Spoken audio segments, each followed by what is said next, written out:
When my 3-year-old son told me about the lady crawling on our roof, I thought it was just his imagination running wild. But when I found scratch marks on our ceiling and discovered what my neighbor had been hiding, I realized some nightmares are real. My name is Lila, and 6 months ago, I thought the hardest part of my life was behind me.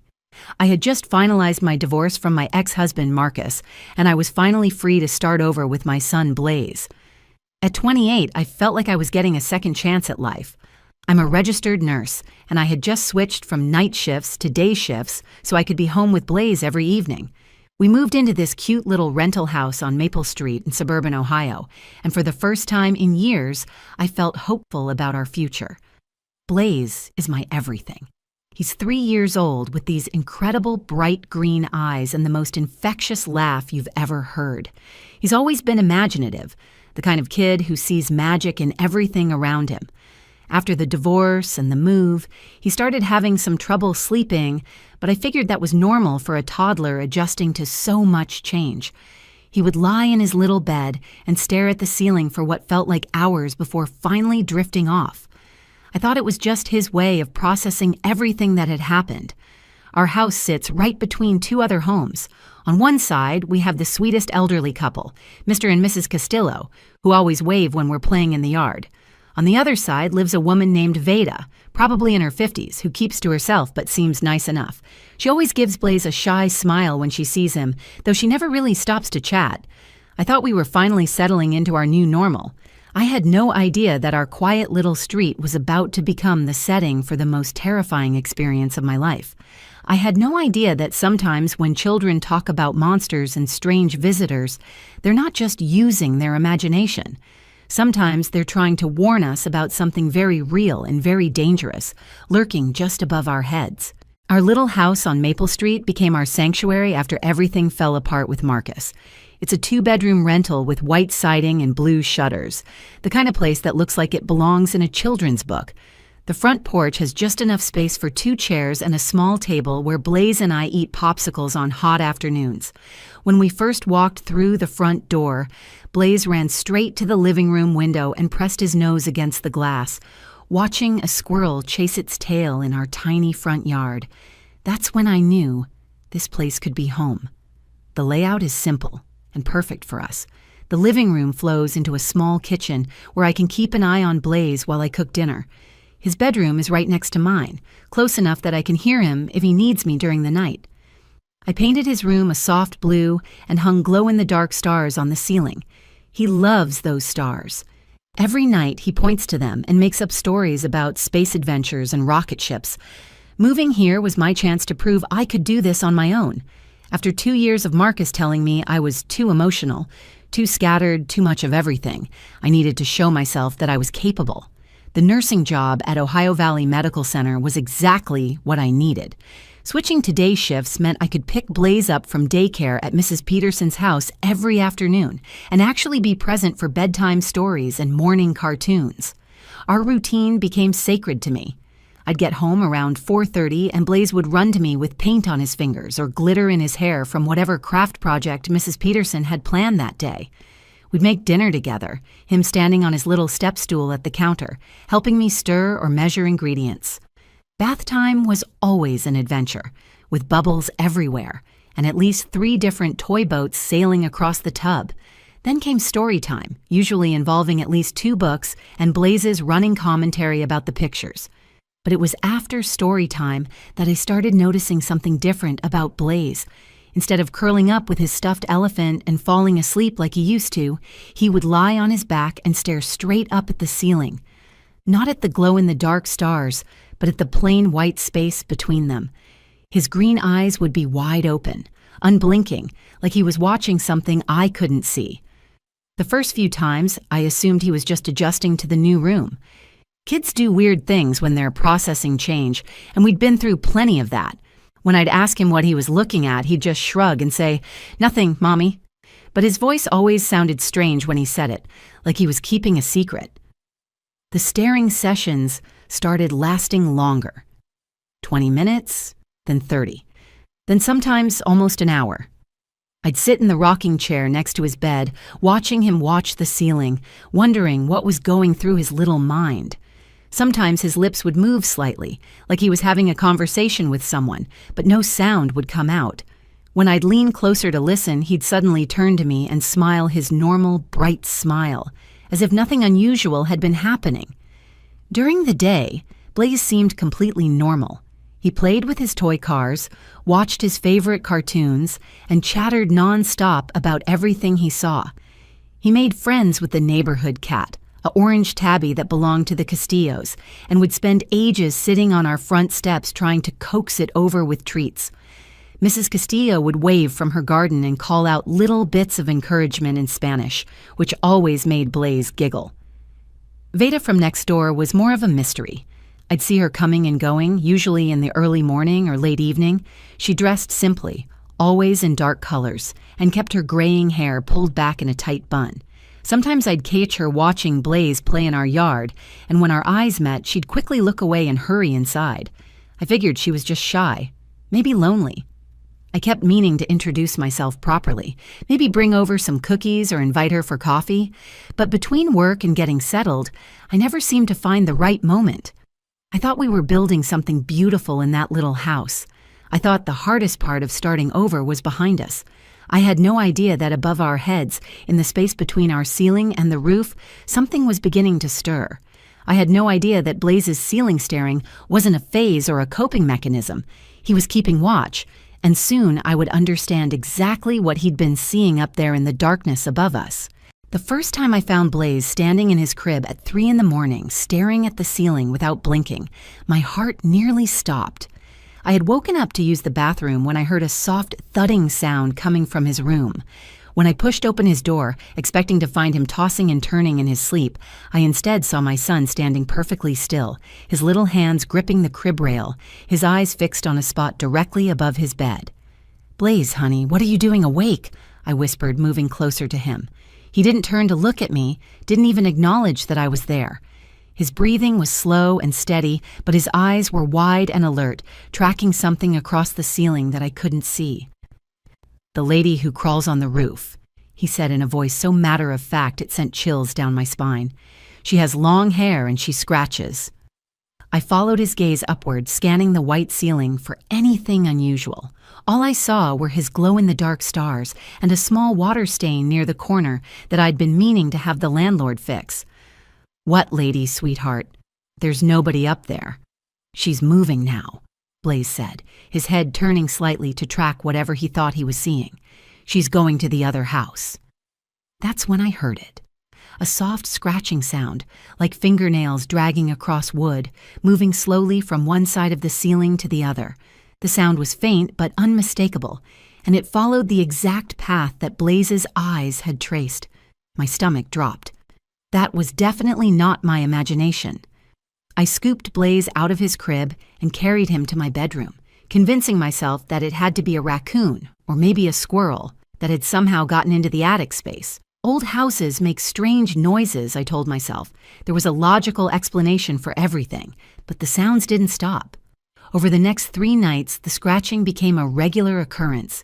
It always started around the same time, somewhere between 2 and 4 in the morning, and it always followed the same pattern. The sounds would begin directly above Blaze's room, move across our ceiling toward the wall we shared with Veda's house, then fade away. And every single time, Blaze would be awake, standing in his crib, watching it happen. "Mommy, why doesn't the lady use the door?" he asked me one morning over breakfast, his spoon dripping with cereal milk as he looked at me with those serious green eyes. "What lady, baby?" I asked, though my chest was already tightening with dread.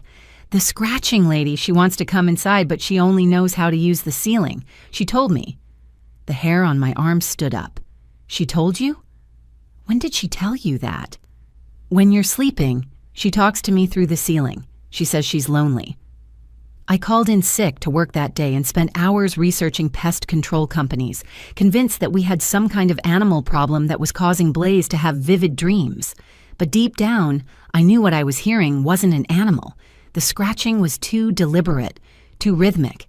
It moved with purpose, not the random scurrying of a trapped creature. The sounds started happening during the day too. I'd be folding laundry or washing dishes, and I'd hear that familiar scraping noise moving across the ceiling above me. Sometimes it would pause directly overhead, as if whatever was up there was listening to what I was doing below.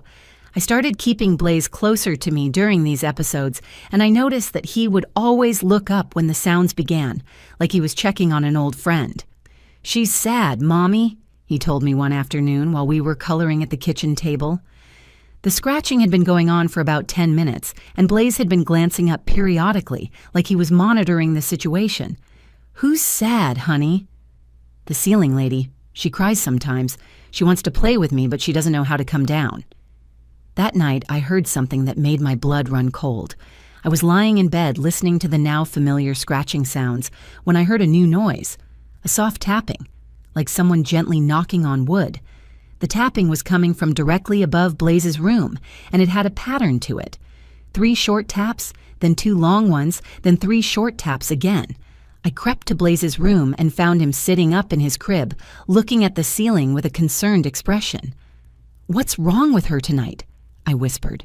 "She's trying to make a door," Blaze said simply. "She says the ceiling is too hard, but she's going to keep trying." The tapping continued for another hour, methodical and persistent. In the morning, I would find tiny flakes of paint and plaster on Blaze's floor, scattered around his crib like snow. The night that changed everything started like all the others. I woke up to the sound of scratching above our heads, but this time, it was different. Instead of the usual slow, methodical scraping, the sounds were frantic and urgent. Something was clawing desperately at the ceiling above Blaze's room, and the noise was so loud it sounded like it might break through. I rushed to Blaze's room and found him pressed against the back corner of his crib, his little body trembling as he stared up at the ceiling with pure terror in his eyes. Paint flakes were falling like snow, dusting his hair and blankets white. "Mommy, she's trying really hard tonight," he whispered, his voice shaking. "She says she's almost through. She says she can almost touch me." That's when I saw it. A small crack in the ceiling paint, right above his crib, with fresh plaster dust still falling from it. Whatever was up there wasn't just making noise anymore. It was actually trying to break through into our house. "The lady's fingers are coming through," Blaze said, pointing at the crack. "She's reaching for me." I grabbed Blaze and ran to my bedroom, slamming the door behind us. We spent the rest of the night huddled together in my bed while the scratching and clawing continued above us. By morning, I had made my decision. I was going to find out what was really happening above our heads, and I was going to stop it. After dropping Blaze off at Mrs. Peterson's house, I drove to the hardware store and bought a ladder. Mr. Castillo was watering his garden when I pulled into the driveway, and he came over to help me unload it. "Everything okay, Mika?" he asked, his weathered face creased with concern. "You look like you haven't slept." "We've been having some issues with something in the attic," I told him. "I need to check the roof." "You want me to go up there for you? These old houses, sometimes the shingles come loose and animals get in." I almost said yes, but something told me I needed to see this for myself. "Thank you, but I need to do this. Can you just spot me while I climb up?" The ladder felt unsteady under my feet as I climbed toward the roof, my heart pounding with each step. When I finally pulled myself up onto the shingles, what I saw made my stomach drop. Fresh scratch marks covered the area directly above Blaze's room, deep gouges in the wood that looked like they'd been made by human fingernails. But the scratches didn't stop there. They formed a clear trail leading across my roof and onto the roof of Veda's house next door. I followed the trail of scratch marks, moving carefully across the shingles until I reached the edge where our roofs met. That's when I noticed something that made my blood run cold. One of the shingles near Veda's attic vent was loose, creating a gap just large enough for a person to squeeze through.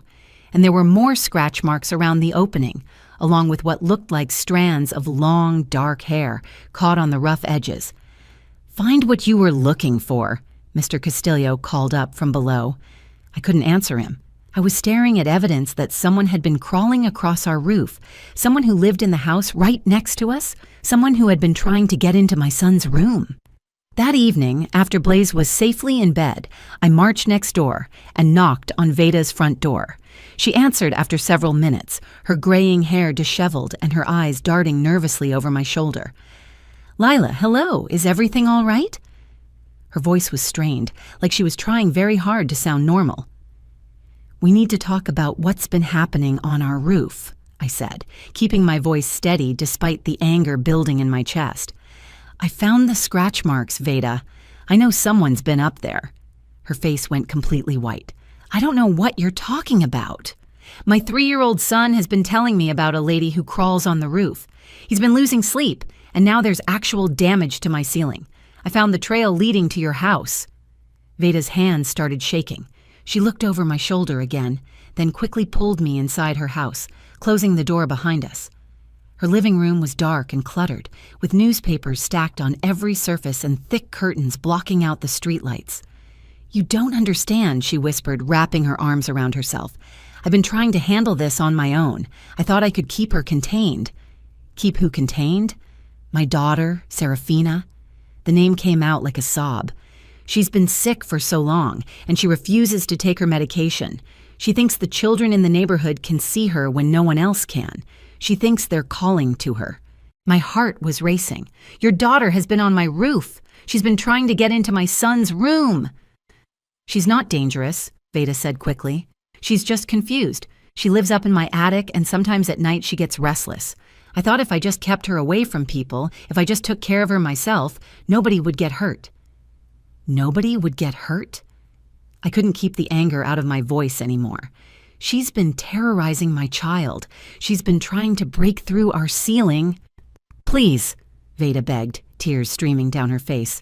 "Don't call the police. Let me show you. Let me prove to you that she's not dangerous. She just needs help." Following Veda up the narrow staircase to her attic felt like walking into a nightmare. Each step creaked under our weight, and the air grew thicker and more stifling as we climbed higher. The smell hit me first, a mixture of unwashed clothes, old food, and something else I couldn't identify, something that made my skin crawl. "Serafina," Veda called softly as we reached the top of the stairs. "Someone's here to meet you, sweetheart." The attic was larger than I expected, running the full length of the house, but it felt cramped and oppressive. Boxes and old furniture were stacked everywhere, creating a maze of shadows and hiding spots. A single bare bulb hung from the ceiling, casting harsh light in some areas while leaving others in complete darkness. That's when I saw her. Serafina was crouched in the far corner, partially hidden behind a stack of old suitcases. She looked to be in her early 30s, with long, tangled black hair that hung past her shoulders like a curtain. Her clothes were filthy and torn, and when she looked up at me, I could see that her fingernails were broken and bloody, caked with what looked like paint and plaster. "You're the mother," she said, her voice barely above a whisper. "You're his mother." "Yes," I managed to say, though my throat felt tight with fear. "I'm Blaze's mother." Serafina's face lit up with a smile that would have been beautiful if not for the wild, unfocused look in her eyes. "Blaze, that's his name. He's so special. He can see me when nobody else can. He talks to me." She stood up slowly, and I could see that she was tall and thin, almost skeletal. As she moved closer, I noticed scratches and cuts covering her arms and hands, some fresh and some that looked like they'd been there for weeks. "I just wanted to play with him," she continued, reaching out toward me with those damaged hands. "All the other children ignore me, but Blaze sees me. He waves at me through the ceiling. He knows I'm there." "Serafina has been having episodes," Veda explained, her voice shaking. "She thinks she can communicate with children through the walls. She's been off her medication for months." "I don't need medication," Serafina snapped, suddenly aggressive. "The pills make me forget. They make me disappear, but Blaze remembers me. He keeps me real." That's when I noticed the walls. Every surface in Serafina's corner was covered with drawings, dozens of them, all depicting the same small boy with bright green eyes and blonde hair. My son. Some showed him sleeping, others showed him playing, and several showed him looking directly at the viewer with that wide-eyed stare I'd been seeing so much lately. "You've been watching him," I said, my voice coming out as a whisper. "Every night Serafina said proudly. "I can see him through the little holes. I made them myself, one scratch at a time. It took me weeks." She led me to a section of the floor near the corner, and when I looked down, I could see light coming up from below. She had scratched several small holes through the floorboards, and when I knelt down to look, I was staring directly into Blaze's bedroom. I could see his crib, his toys, everything. She had been watching my son sleep for months. "I've been leaving him presents," Serafina said, pointing to a cardboard box filled with small objects. Broken toys, pieces of jewelry, crumpled drawings. "I drop them through the biggest hole when he's sleeping. He never picks them up, but I know he sees them." My stomach lurched as I realized what she was talking about. The strange objects I'd been finding on Blaze's floor, the ones I'd assumed were just toys he'd dropped or forgotten about. They had been coming from above. "Sometimes I sing to him," Serafina continued, her voice taking on a dreamy quality. "Lullabies my mother used to sing to me. He likes them. He stops crying when I sing." "You need help," I said, backing away from her. "This isn't normal. You can't keep doing this." "I'm not hurting him." Serafina's voice rose to a shout. "I would never hurt him. He's my friend. He's the only one who understands me." "You're scaring him," I said firmly. "You're terrifying a 3-year-old child." "No," she said, shaking her head violently. "No, he likes me. He talks to me. He told me he was lonely too." That's when I heard the sirens. Veda had called the police while we were talking, and now I could hear car doors slamming outside. Serafina heard them too, and her face crumpled with panic. "They're going to take me away," she cried, grabbing onto my arm with those bloody fingers. "Please don't let them take me away from him. He needs me. I'm the only one who listens to him." "Let go of me," I said, trying to pull away, but her grip was surprisingly strong. "I just wanted to be his friend," she sobbed as heavy footsteps came up the stairs. "I just wanted someone to see me." 3 weeks later, I was finally able to sleep through the night without jumping at every small sound above our heads. The scratching had stopped completely, and Blaze was back to his normal bedtime routine of looking at his glow-in-the-dark stars and drifting peacefully off to sleep. But the experience had changed both of us in ways I was still discovering. The police had been incredibly understanding when they arrived that night. Officer Martinez, who responded to the call, explained that they'd been getting reports about Serafina for months from other neighbors, but no one had been able to pinpoint where she was living or what exactly she was doing. Veda had been hiding her daughter's condition out of shame and fear, believing she could handle the situation on her own. Serafina was taken to Riverside Psychiatric Hospital for evaluation and treatment. Dr. Chen, the psychiatrist assigned to her case, called me a few days later to explain her condition. She had been diagnosed with severe schizoaffective disorder and had been off her medication for nearly 6 months after deciding the pills were stealing her thoughts. Her fixation on children was part of her delusion that she could communicate with them telepathically, and she genuinely believed she was helping them by watching over them. "She's not a dangerous person," Dr. Chen assured me. "She's deeply ill and was living in a state of complete isolation.